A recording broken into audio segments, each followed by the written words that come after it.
Guys, nataka kuadvise kabeshte yenu. Unaona wakati utakaribia usikie ni kama umekaribia ukufi.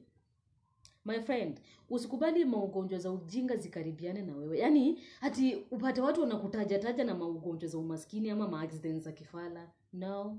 Ati maugonjwa kama sijui kipindupindu, sijui kwa shoko, sijui marasmus, sijui kifaduro, sijui kisonono. Mara ma-accidents za ujinga kama ati huyu jamaa aliumwa na dogi yako na rabies wa huku mtaani wa mrando. Guys, hizo ni vitu za aibu kwa mazishi bana.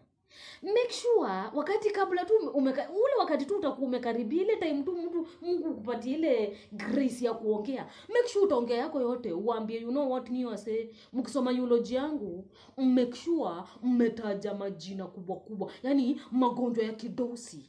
Yale magonjwa yani yamenipeleka ni magonjwa yani ni a series of magonjwa ya kidosi yenye yamenimaliza. Magonjwa kama gani?